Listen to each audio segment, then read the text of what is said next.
Assalamualaikum warahmatullahi wabarakatuh. Waalaikumsalam warahmatullahi wabarakatuh. Alhamdulillah wassalatu wassalamu ala Rasulillah Sayyidina Muhammad ibni Abdillah wa ala alihi wa sahbihi wa mawalah, amma ba'du. Alhamdulillah, pada siang hari ini kita kembali melanjutkan kajian rutin Bulughul Maram, masih di dalam kitab Thaharah, yaitu kitab tentang bersuci. Bab yang ketujuh, babu adabi qada'il hajat, bab tentang adab membuang hajat. Hadis yang ke berapa? 80. Wa an Abi Hurairah radhiyallahu anhu, dan dari Abu Hurairah radhiyallahu anhu, qala, ia berkata, qala Rasulullah sallallahu alaihi wasallam, telah bersabda Rasulullah sallallahu alaihi wasallam, ittaqu, takutlah atau jagalah diri kalian, al-la'anaini, la'anaini, ini agak susah pelafalannya, la'anaini artinya dua hal yang dilaknat oleh Allah, dua perbuatan yang terlaknat. Ittaqul la'anaini, jagalah atau hindarilah oleh kalian dua perbuatan yang dilaknat. Apa itu? Allazi yatakhalla fi tariqin nasi, yaitu orang-orang yang suka buang air di jalanan umum. Jadi buang air di jalanan umum itu perbuatan yang terlaknat. Audillihim, atau tempat berteduhnya manusia. Buang air di dalam tempat berteduhnya manusia.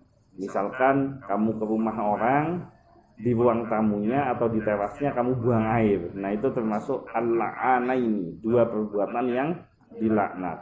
Rawahu Muslim, diriwayatkan oleh Imam Muslim. Wazada Abu Dawud, dan ditambahkan oleh Imam Abu Dawud, an Mu'adzin radhiyallahu anhu, dari Mu'adz radhiyallahu anhu. Jadi ada hadis yang sama dengan Imam Muslim, ada dua perbuatan yang dilaknat, tapi kalau Abu Dawud ini menambahkan satu lagi, jadi total ada 3, yaitu al-mawarid, tempat-tempat air atau wadah air. Jadi buang air di tempat-tempat genangannya air. Walafduhu, dan lafadznya, lafadz yang ada di dalam, yang di dalam mana? Di dalam hadis Abu Dawud, kan tadi kan hadisnya Imam Muslim. Ittaqul mala'ani, ittaqul mala'inas salasa, hindarilah diri kalian dari 3 perbuatan atau perkara yang dilaknat. Yang pertama, al-baraza fil mawarid, buang air di tempat terkumpulnya air. Kemudian waqari'atit tariqi, di jalan umum. Wadzilli, tempat berteduhnya manusia. Wali Ahmad, dan ada hadis dari Imam Ahmad. Jadi pembahasannya sama. An Ibni Abbas, dari Abdullah bin Abbas, ada penambahan aunak tima'in, atau tempat berkumpulnya air. Wa fihi ma dha'fun, dan hadis keduanya, hadis yang diriwayatkan oleh Abu Dawud dan oleh Ahmad, ini dua-duanya dhaif atau lemah. Wa akhrajat Tabarani, dan dikeluarkan juga oleh Imam Tabrani. Jadi ada juga hadis dari Imam Tabrani, an-nahyi, tentang larangan, an qada'il hajati, buang hajat, tahtal asjaril musmirah, di bawah pohon yang berbuah. Wa dhaffatin nahri, dan di tepi sungai, al-jari, yang mengalir. Min hadisin, dari hadis Ibnu Umar, Abdullah bin Umar, bisanadin dhaifin, dengan sanad yang juga dhaif atau lemah. Bisa dipahami maksud dari hadis ini? Kita baca syarahnya.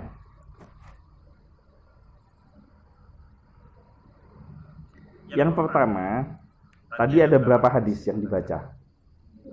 Ada berapa hadis? Pertama, hadis yang diriwayatkan oleh sahabat Nabi Abu Hurairah. Tidak sahabat nabinya, bukan ulama hadisnya. Abu Hurairah. Kemudian yang kedua, Mu'adz bin Jabal. Yang ketiga, Abdullah bin Abbas. Yang keempat, Abdullah bin Umar. Nah, dari 4 hadis ini, Abu Hurairah, Mu'adz, Ibnu Abbas, Ibnu Umar, dari 4 hadis ini yang sahih cuma 1, yaitu Abu Hurairah yang diriwayatkan oleh Imam Muslim. Nah, sisanya itu sanadnya dhaif. Jadi hadis dari Mu'adz bin Jabal, Abdullah bin Abbas, Abdullah bin Umar itu sanadnya dhaif atau lemah. Nah, tetapi maknanya benar, walaupun dhaif bisa kita ambil makna dari 3 hadis itu, bisa kita amalkan juga. Kenapa? Karena semakna dengan hadis Abu Hurairah yang diriwayatkan oleh Imam Muslim. Walaupun yang 3 dhaif, tapi ada 1 hadis yang sahih, yang mana keempat-empatnya ini memiliki makna yang sama. Maka ketiga hadis dhaif ini kita bisa gunakan juga dengan mengkaitkan pada hadis yang sahih dengan makna yang serupa. Itu pertama. Yang kedua, kaidah syariat.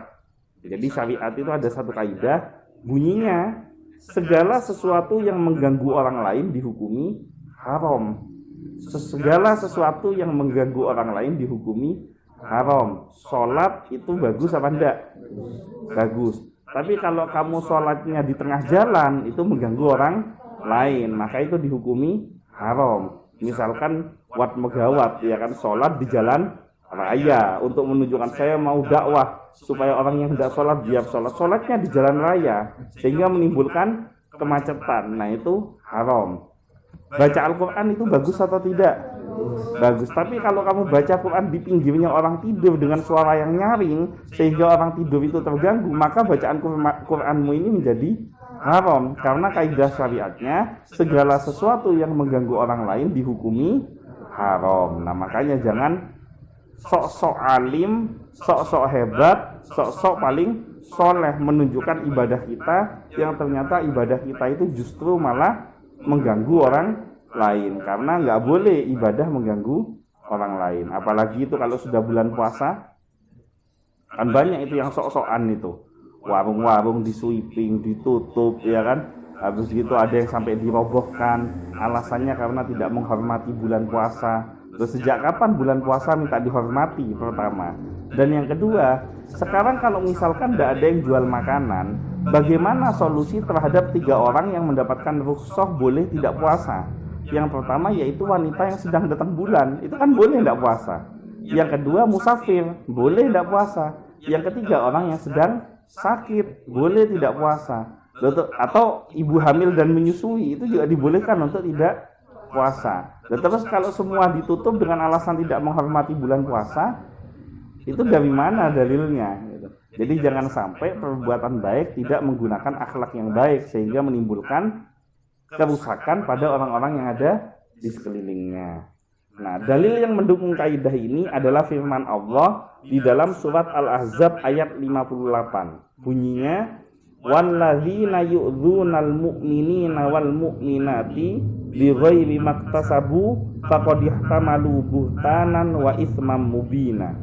Walladzina yu'dzunal mu'minina wal mu'minati, dan orang-orang yang menyakiti orang-orang yang mukmin dan mukminat bighairi maktasabu, tanpa kesalahan yang mereka perbuat, faqad ihtamalu, maka mereka telah memikul buhtanan, kebohongan, wa ismam mubina, dan dosa yang nyata.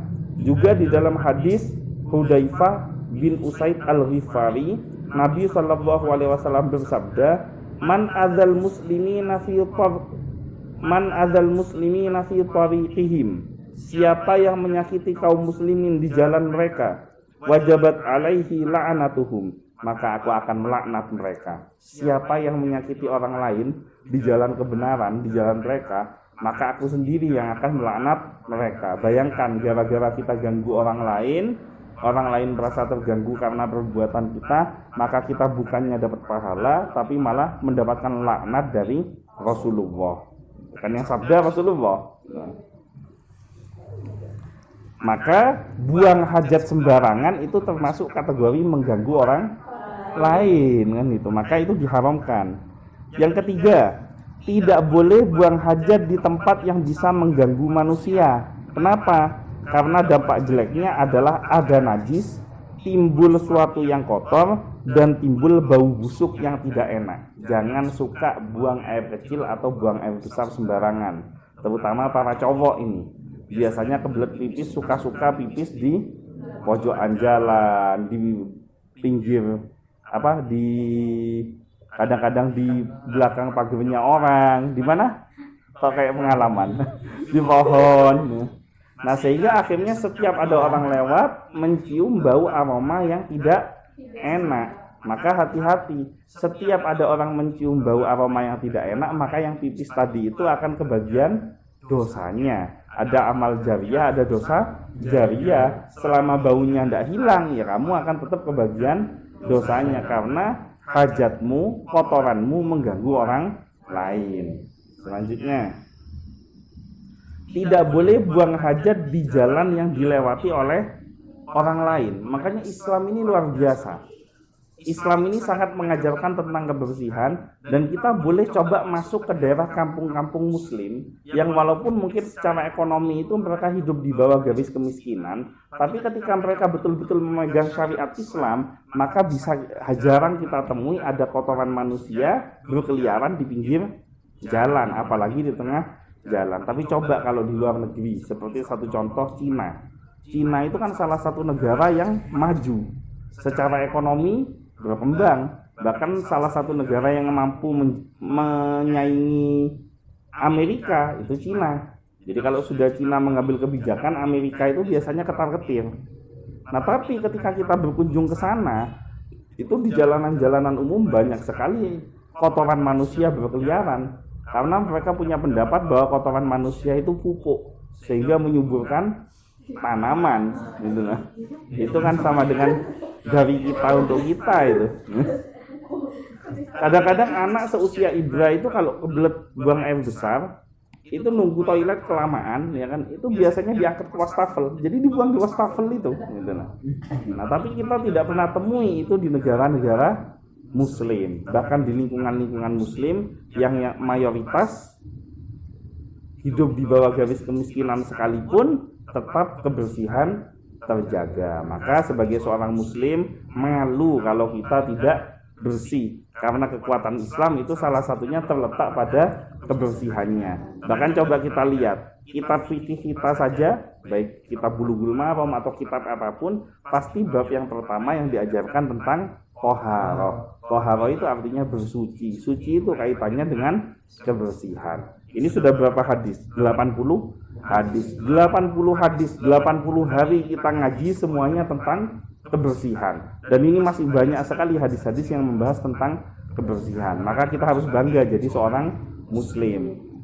Selanjutnya, tidak boleh buang hajat di tempat bernaungnya manusia, seperti pada pohon dan tembok, juga gunung.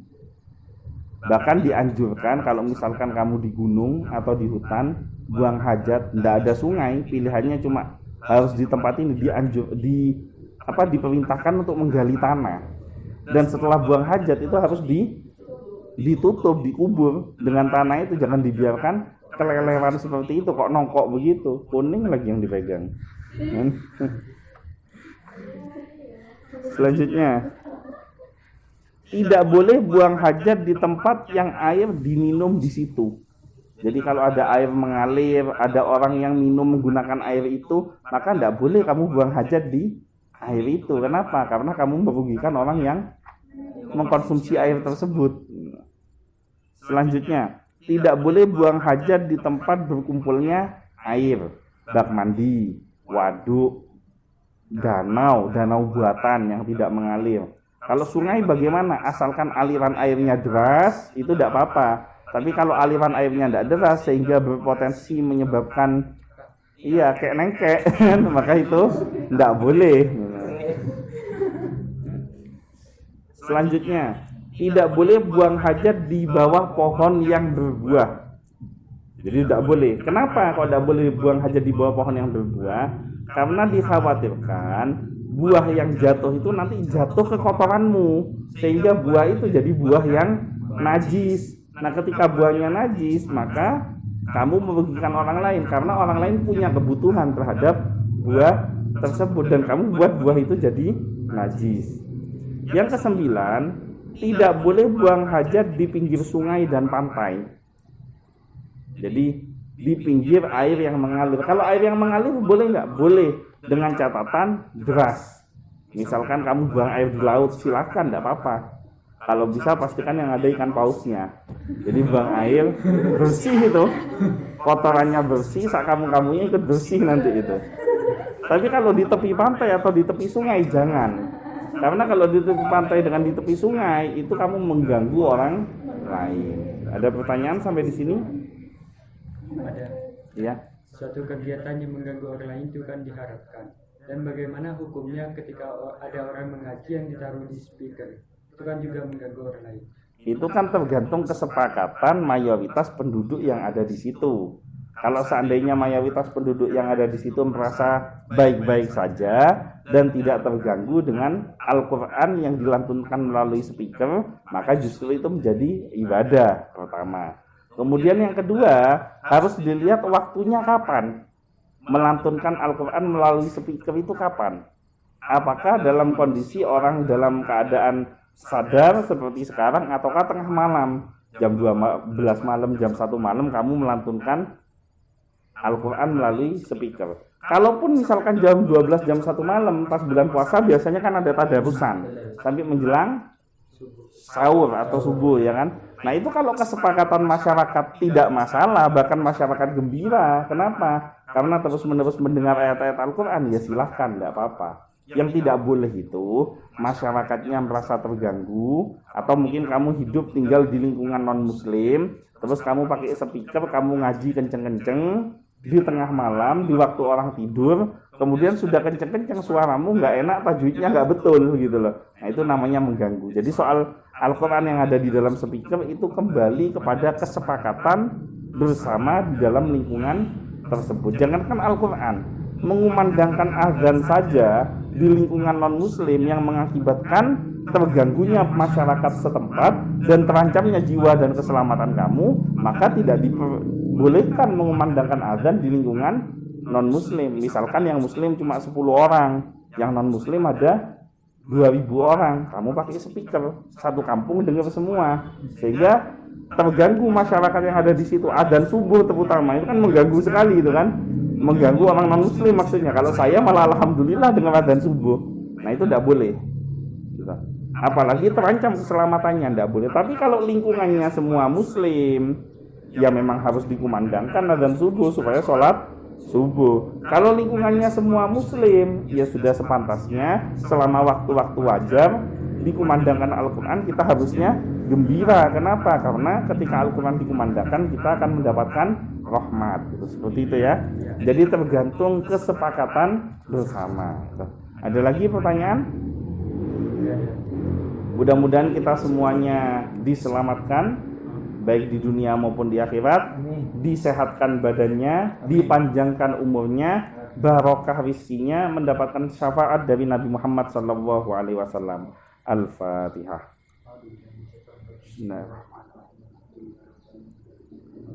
Iya kan?